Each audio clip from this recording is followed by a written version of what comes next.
A boundary is I make a request to you about something that I need or I want or I won't tolerate. And you decide for yourself if you're going to accept the boundary or not.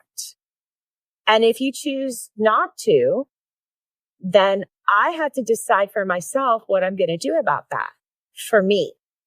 Hey, so today I am talking about boundaries. Yes, that's a big one, isn't it? I know it's actually one of my favorite topics. So I'm really excited to talk about this because often we have entirely bad misconceptions about what real boundaries are. So if you're ready to learn about what a real boundary is, then let's go.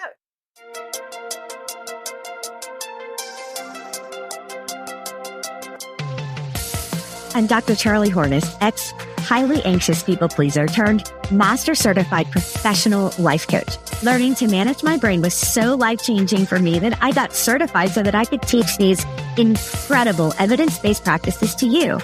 Are you ready for massive change? Let's go. Hey, so, often we expect folks, once they're learning about managing their mind and thought work, to start doing some of this work, learning about thoughts and feelings, the model, the 5 steps of the model, learning about your manual and your expectations of other people. So if you haven't heard those episodes yet, go back and check those out because that would be really helpful to get you ready for this one. So basically, boundaries are often used to instigate control over other people. And that's not what they're for. But often that's what happens when people think that they are exerting healthy boundaries. They're expecting other people to behave in a certain way. And often it involves some kind of threat.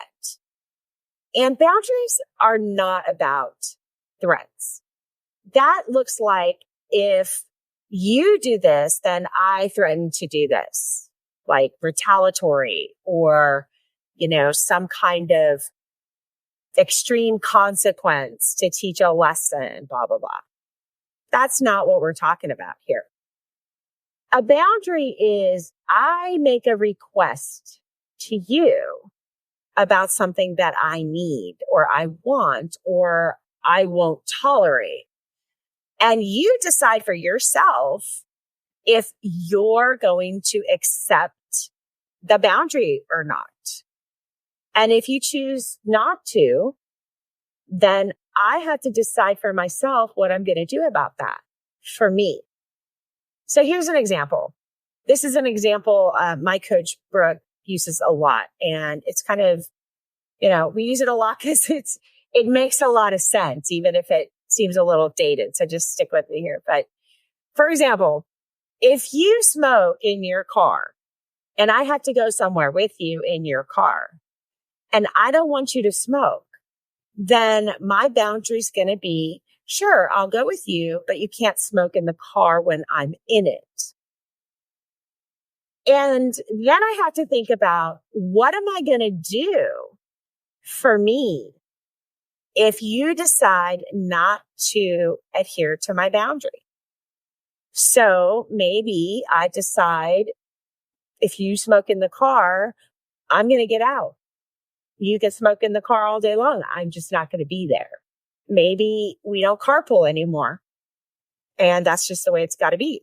When it comes to boundaries, you get to decide what is and is not acceptable for you. And then what you're going to do to protect yourself from a boundary transgression. So if you don't like secondhand smoke, you need to excuse yourself from the situation where you're no longer in harm's way or in the way of something you find inappropriate, right? So it's not about making threats. It's not about getting people to change their behavior. It's about you deciding what works for you and what you're going to do if the boundary is transgressed for you, so that you feel safe, so that you feel taken care of, so that you are not in a situation you are uncomfortable with. So you make the request, and the person is going to decide for themselves, will they honor the request or will they not honor the request? For example, will the person smoke in the car while you're in it, or will they choose not to so that you will stay in the car? If they transgress the boundary, then your response would be, I will get out of this car. I will leave. This is what I will do for me if this boundary is not complied with. If it's your prerogative to smoke in the car, it's your car. It's your lungs. It's your life. But I'm not going to be in it. And that's my decision about a boundary transgression. I'm not trying to make you stop smoking, nor am I trying to make you stop smoking in your own car, right? That would be ludicrous.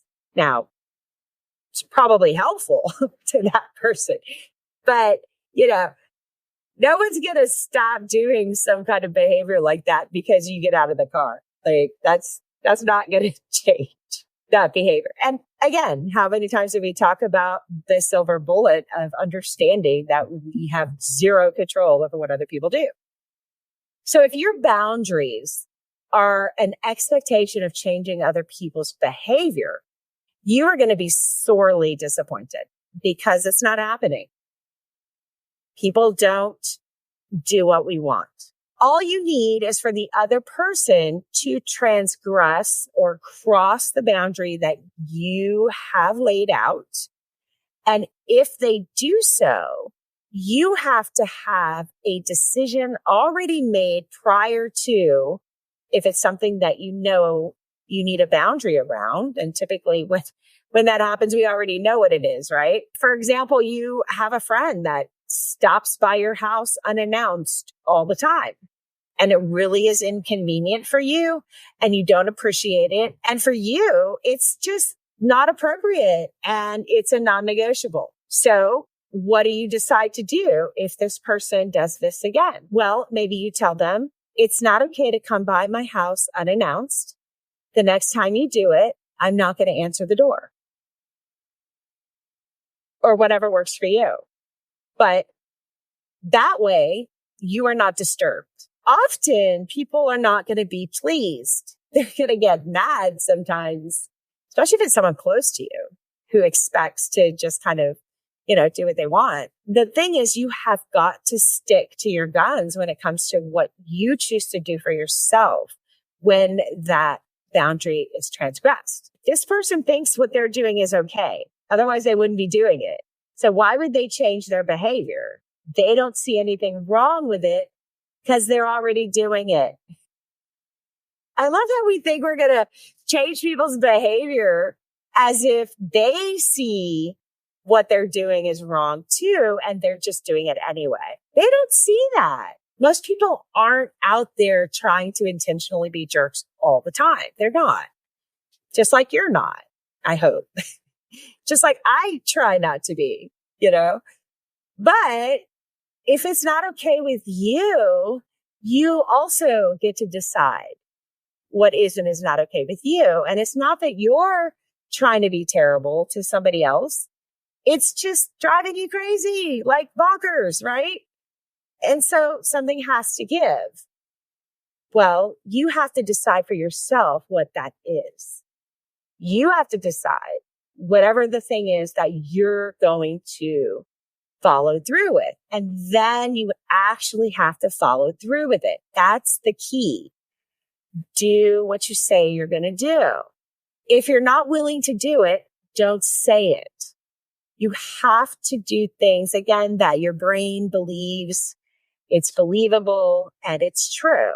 So, you can't say, I'm going to dive out of the car at 50 miles an hour, just to show you. Like, number one, your brain's not going to buy that.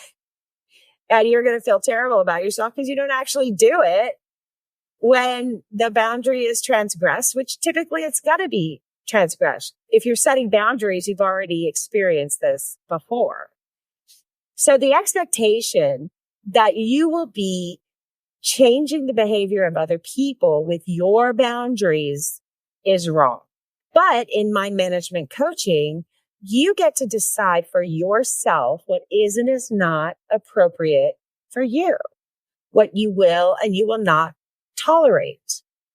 And then you get to say to somebody else, you do you.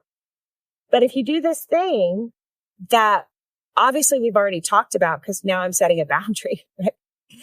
If you do this thing again, this is what I'm going to do to take care of me. And then it's up to that person. If they see you modeling from a place of love and not trying to change them, but they realize they will lose your company if they do this. They will not be able to see you in your home because they haven't called first or scheduled with you in advance. But you're not making threats. You're just modeling that you're going to care for yourself when it comes to things that you feel are non-negotiable, like smoking in a car or stopping by without calling or scheduling or texting me after 10 o'clock. But I have a kid out and I have to keep my phone on or, whatever. Something's happening and I can't turn off my phone, but you're, texting and texting and texting. Whatever the things are that you find inappropriate in your life, you get to decide what you will do about it, not what they should do about it. It's not about them. It's about you. And when you model this for others and when you follow through with whatever the consequence is, then maybe that will change somebody's perspective so that they can consider doing things differently in order to have your time if it's an important relationship for both of you. And if they don't, that may say something to you because although your opinions are not right or wrong, you still get to decide what is and is not negotiable for you, what you discern as appropriate and inappropriate for you. And you have that right to like and dislike what you want to like and dislike. The only thing is you cannot force that upon other people. It's not going to work anyway. As many of you know, I am approved now because we have so much excitement on the channel on YouTube as an Amazon content influencer, whatever that is. I don't know. My kids think it's really cool. I don't know what it is, but I've got a place now where I can put everybody's resources in one storefront. The link is in the show notes and I have it identified by episode, Amazon, exciting influencer storefront thing. I'm such an old lady. Like, how is this happening? But my kids say it's a cool thing. So whatever. I'll put all of the stuff there that is relevant to the show. And, lots of people ask me about all kinds of recommendations and whatever. And all of you long-term listeners, from my one season, and all of you that know me in real life, you know that I'm obsessed with high fantasy and paranormal romance. And I do the new adult and adult books, not the YA young adult stuff. And it's always hard to find really good books for your TBR is what we call it, to be read. And so I've always got these great folks giving me incredible books. There's a whole billion of us. We're like the true crime people, except we're, into fairy love or whatever. It's a whole thing. So you can also find my TBR list there and also make recommendations to me. So I've got everything curated. I'm constantly updating it.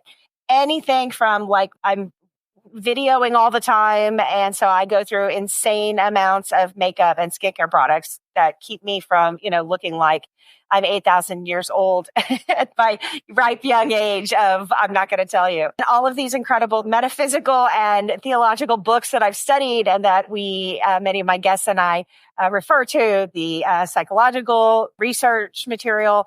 And I may just put on my favorite shoes there too.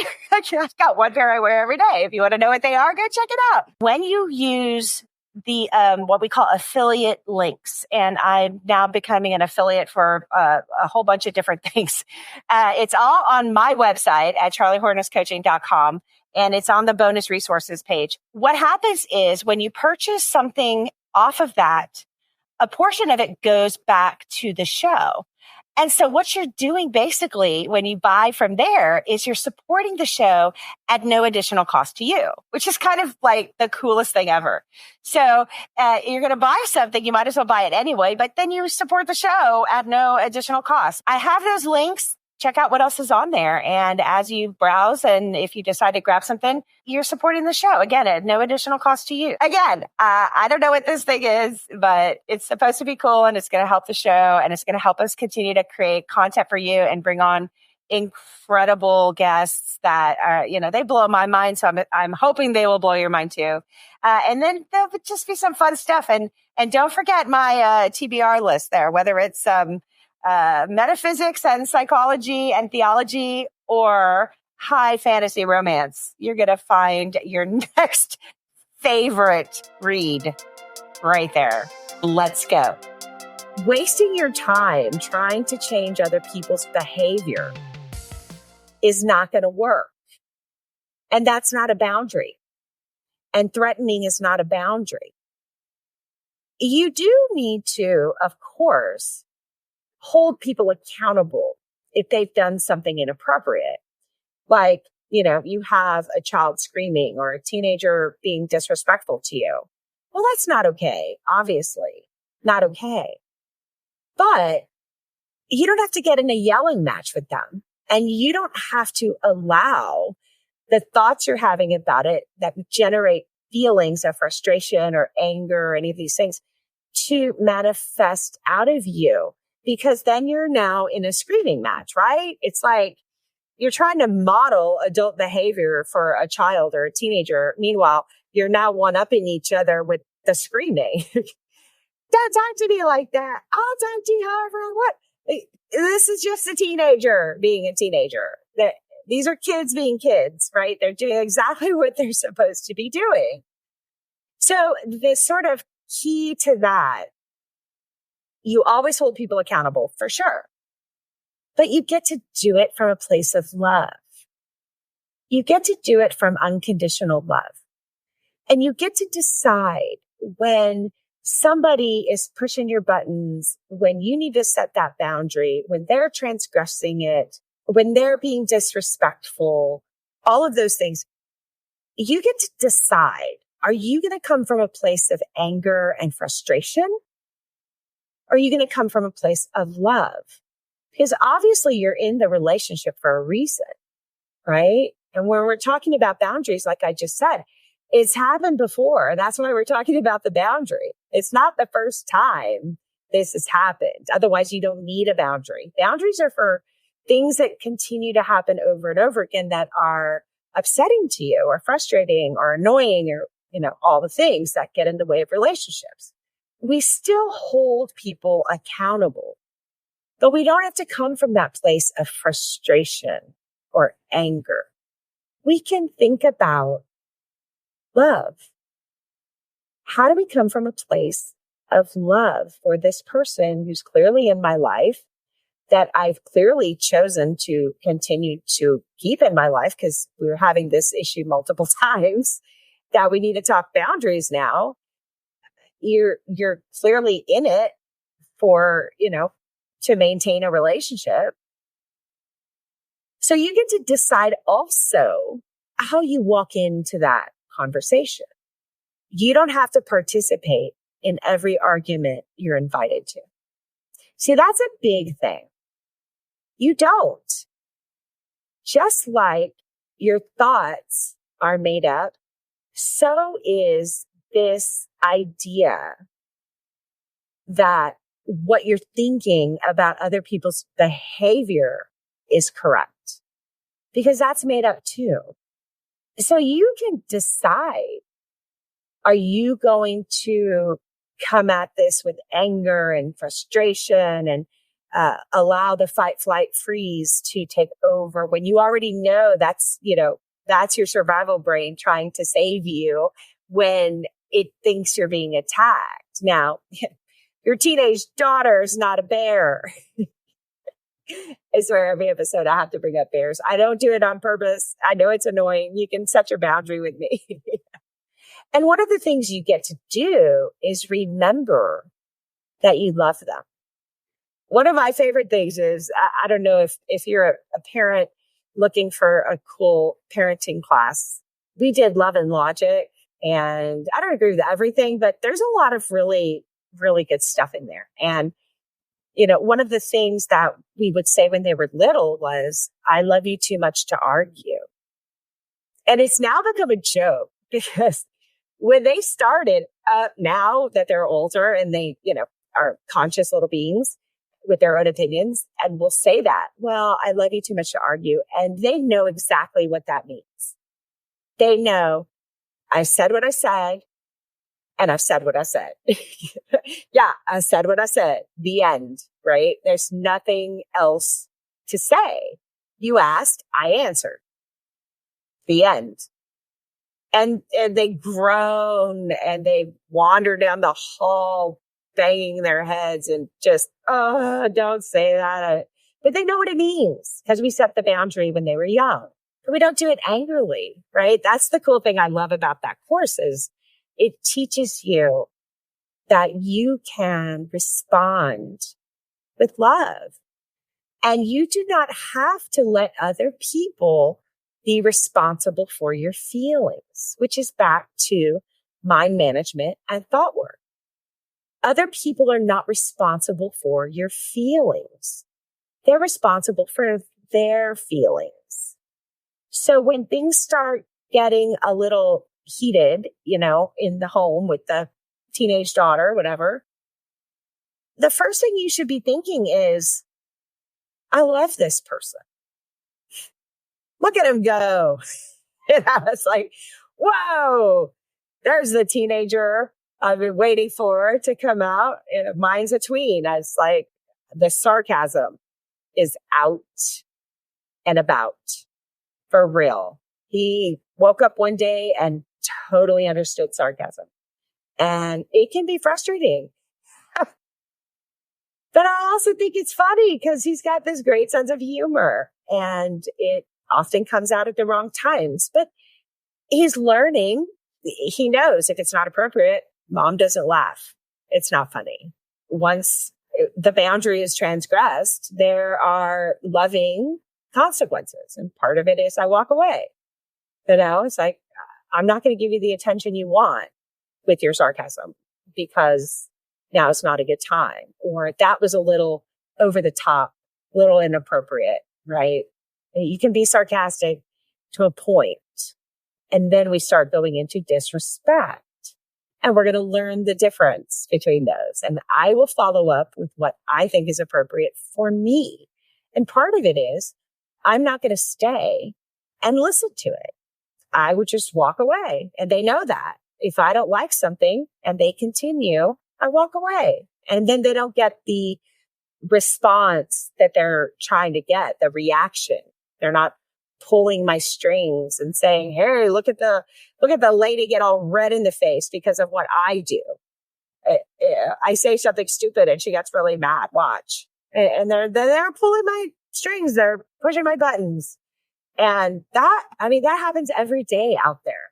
People see, they get a reaction out of you and they start doing it over and over because they feel they get a little power trip that they have control over you. And it's you who gives them that control, not them. They don't take it from you. You hand it over voluntarily. Instead, you create your own boundary, which means when you do this, I will do this. And it's not in a form of a threat. I love my coach. She can be really inappropriate. And it's awesome. So she says this, if you don't take out the trash, honey, I'm not having sex with you. No, that's not a boundary. That's a full-on manipulative threat. And that's not what we're talking about. We're talking about what is and is not acceptable for you, and what you will choose to intentionally do when a boundary is transgressed. What are the things that are driving you up a wall about people that you need to set boundaries with? What are those things? What are the circumstances? What are the thoughts you're having? And what feelings is this causing you?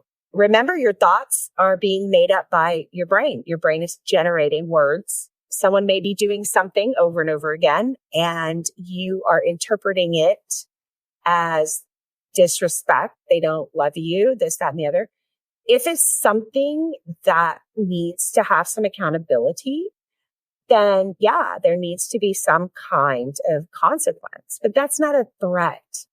That's not a withholding of something that a person needs, like love. You're not going to say, if you don't take out the trash, I'm not feeding you dinner, child. Like, that's disproportionate.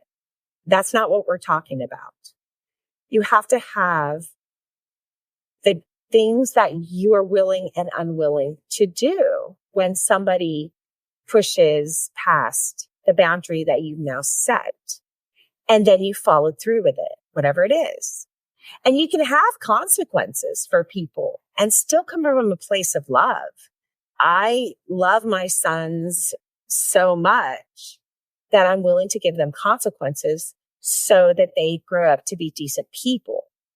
And I'd rather they learn the consequences now of making bad choices or being disrespectful or not listening to instruction, while the consequences are low, rather than them learning in their teenage years and make really stupid, bad decisions that could have horrible consequences.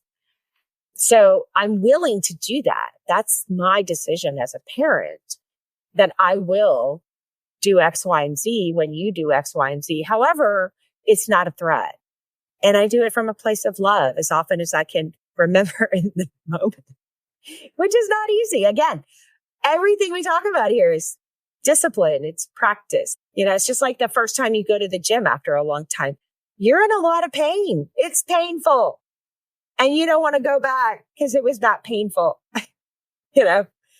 But the more you do it, the easier it gets. And then you start to see results. So back to that brain stuff, building that new neural pathway of setting the boundaries in ways that you find appropriate. You discern what is and is not acceptable to you, what it is and is not negotiable to you. And then you decide for yourself what you're going to do in response to them now transgressing the boundary again. And then you have to follow through. So those are sort of your steps for this. You know how I love how to and step-by-step stuff. You need to identify the person and what the boundary transgression is to begin with. You have to be very clear about it. And then without the manual stuff, like I've talked about, where we have these expectations of other people, our brain is made up in what we call the manual, but rarely do we tell anybody about it, right? They don't know our expectations. So you have got to be very clear about your boundary. If you continue to do this, I will begin to do this. And it's not in a form of a threat. So you need to be very clear with the other person, and not clear in the way that you said it. You have to be clear in the way that they heard you and they get you and they understand you and they understand the consequence that you will uphold if it happens again, whatever the it is. So that's what a real boundary is. No harm or threat to another person, not taking away, life-sustaining things, especially love and food.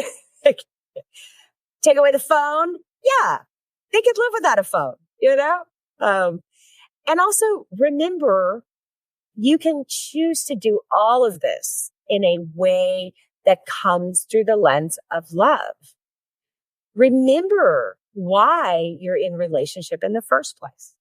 Don't get into a one-upping yelling match with somebody, especially if it's someone you're trying to model good behavior for, like a child or, your niece. You're trying to show her or him how to behave, and you do it by yelling louder than they do. That's not going to help. That's you reverting to being a teenager and being an emotional child when you need to step into emotional adulthood. And emotional adulthood just simply means that you are responsible for your feelings. Now, that doesn't mean you should walk around being insensitive and callous and saying and doing whatever you want.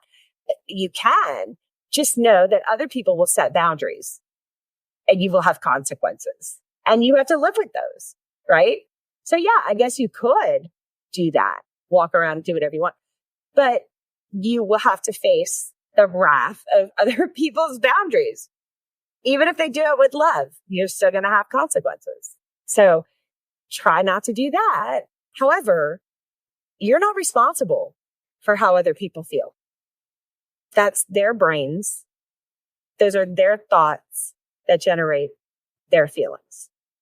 And if their thoughts aren't real, they can change them incrementally with a new thought that is true and believable.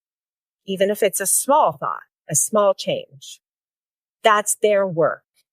So you have to stay on your side of the street and understand, as an emotionally adult person, nobody's responsible for your feelings but you. And you don't get to be resentful if you're not clear on your boundaries and then follow through with the decision you make for yourself that you will do in order to remove yourself from the situation or the transgression.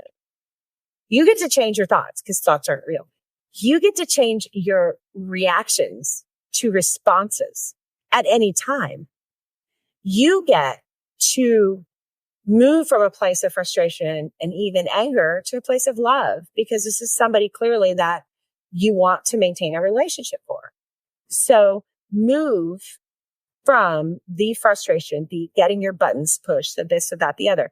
Move from that, away from that. Remind yourself you love this person. You want this person to make good choices. You want this person to respect other people's perspectives and opinions and requests. And therefore, you will model what it looks like when somebody does not respect your request. You cannot get mad at other people when they do not change their behavior, because other people are not going to change their behavior. If we're talking about a boundary with somebody, that means this has happened more than once. Otherwise, you don't need a boundary. It was a one-off. 2 or more times, somebody is doing something that you find non-negotiable, inappropriate, out of line for you. And you don't need them to co-sign how you feel about it, because they're not responsible for your feelings. They don't cause your feelings, and they don't have to validate your feelings.